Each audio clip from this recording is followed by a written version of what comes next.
حضور علیہ السلام پر درود پڑھنے سے انسان خود سنورتا ہے اور اللہ کی رحمتیں اس پر نازل ہوتی ہیں۔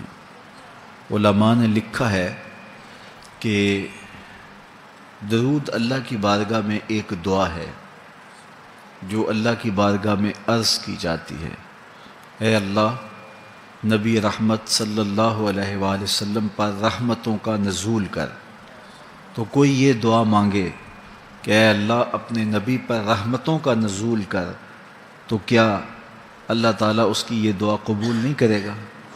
تو درود ہر صورت میں قبول ہے۔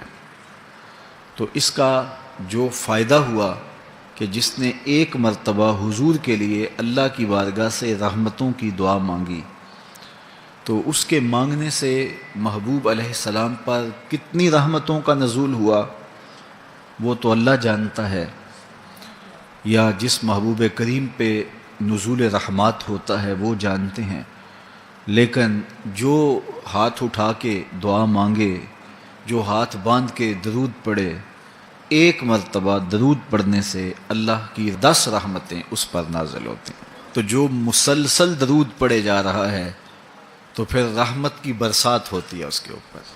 رسول کریم صلی اللہ علیہ وآلہ وسلم نے ارشاد فرمایا، تم جہاں بھی ہو میرے اوپر درود پڑھو، تم جہاں بھی درود پڑھتے ہو وہ میرے تک پہنچتا ہے۔ صبح پڑھو، شام پڑھو، دوپہر پڑھو، دن کو پڑھو، رات کو پڑھو، نماز سے پہلے پڑھو، نماز کے بعد پڑھو، محفل کے آغاز میں پڑھو، محفل کے دوران پڑھو، محفل کے اختتام پہ پڑھو، مسجد میں پڑھو، گھر میں پڑھو، جہاں بھی میرے اوپر درود پڑھو گے، جیسے بھی میرے اوپر درود پڑھو گے، فرمایا میرے تک پہنچتا ہے۔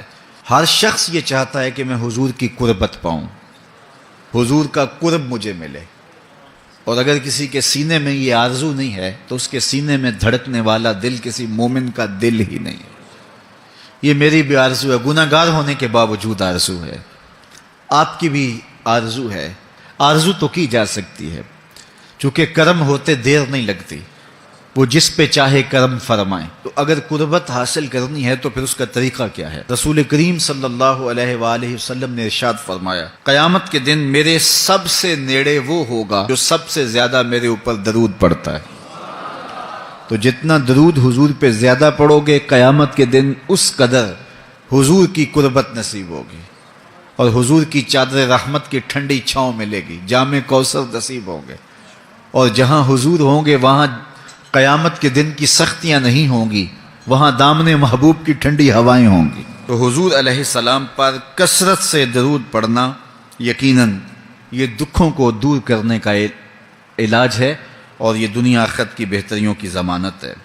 حضرت ابو ہریرہ رضی اللہ تعالیٰ عنہ سے روایت ہے جو امام ابو داود نے اپنی سند سے روایت کی ہے۔ رسول کریم صلی اللہ علیہ وآلہ وسلم نے ارشاد فرمایا کہ جب کوئی شخص میرے اوپر سلام بھیجتا ہے تو اللہ تعالیٰ میری روح میرے اندر لوٹا دیتا ہے، یہاں تک کہ میں اس کے سلام کا جواب دیتا ہوں۔ روح اطہر جسد انور میں لوٹا دی جاتی ہے اور حضور سلام کا جواب دیتے ہیں۔ تو مجھے کائنات میں کوئی ایک لمحہ تو ایسا بتاؤ جس لمحے حضور پہ سلام نہ پڑھا جاتا ہو۔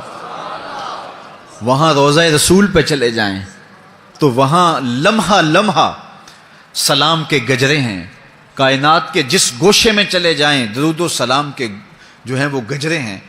تو کوئی ایک لمحہ بھی 24 گھنٹوں میں ایسا نہیں ہے کہ جب حضور پہ سلام نہ پڑھا جاتا ہو، اور جب سلام پڑھا جاتا ہو تو حضور کی روح اطہر بدن رحمت میں ہوتی ہے اور حضور سلام کا جواب دیتے ہیں، اور جس کو حضور سلام کا جواب دے دیں، اللہ اکبر، کہ درود پڑھا کرو۔ درود حضور علیہ الصلاۃ والسلام سے جواب کا ذریعہ ہے، اور جب جواب جناب رسالت مآب صلی اللہ علیہ وسلم کی جانب سے آ گیا تو دنیا میں بھی بھلا ہی بھلا ہے، آخرت میں خیر ہی خیر ہے۔ حضور علیہ الصلاۃ والسلام نے ارشاد فرمایا، جس کے سامنے میرا ذکر کیا جائے اور وہ میرے اوپر درود نہ پڑے، وہ کائنات کا سب سے بڑا بخیل، سب سے بڑا کنجوس ہے۔ ہم بخیل تو نہیں ہیں، تو پھر پوری یکسوئی کے ساتھ چند مرتبہ حضور پہ درود شریف پڑھ لیجئے۔